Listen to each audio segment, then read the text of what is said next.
मजदूर वहाँ से चला गया। दूसरे दिन ठीक शाम को 7 बजे सेठ की मौत हो गई। सेठ ऊपर पहुंचा तो यमराज ने मजदूर द्वारा बताया गया प्रश्न कर दिया कि पहले पाप का फल भोगना चाहते हो कि पुण्य का। सेठ ने कहा, पाप का फल भुगतने को तैयार हूँ, लेकिन जो भी जीवन में मैंने पुण्य किया है उसका फल आंखों से देखना चाहता हूँ। यमराज बोले, हमारे यहाँ ऐसी कोई व्यवस्था नहीं है, तो तुमको तो दोनों के फल भुगतवाए जाएंगे। सेठ कहा, फिर मुझसे पूछा क्यों? और पूछा है तो उसे पूरा करो। धरती पर तो अन्याय होते देखता ही हूँ, यहाँ पर भी अन्याय देखना पड़ेगा। यमराज ने सोचा, बात तो यह सही कह रहा है, इससे तो पूछकर मैं बड़ा बुरा फंस गया। मेरे पास कोई ऐसी पावर है ही नहीं जिससे मैं इस जीवन की इच्छा पूरी कर सकूं। विवश होकर यमराज जी ब्रह्मा जी के पास पहुंचे और उन्हें पूरी बात बता दी।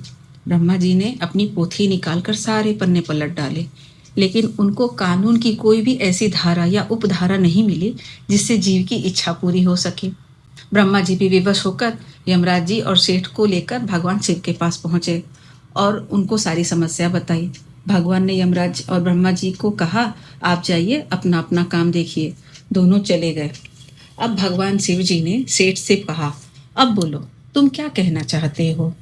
तो सेठ जी बोले, अजी साहब, मैं तो शुरू से एक ही बात कह रहा हूँ कि पाप का फल भुगतने के लिए मैं तैयार हूँ, लेकिन पुण्य का फल मैं आंखों से देखना चाहता हूँ। तब भगवान शिव बोले, धन्य है वो गुरु जो तेरे अंतिम समय में भी तेरा कल्याण कर गया। अरे मूर्ख, उसके बताए उपाय के कारण ही तो तू मेरे सामने खड़ा है। अपनी आंखों से इससे बड़ा पुण्य का फल और क्या देखना चाहता है? मेरे दर्शन से तो तेरे सारे पाप भस्मीभूत हो गए।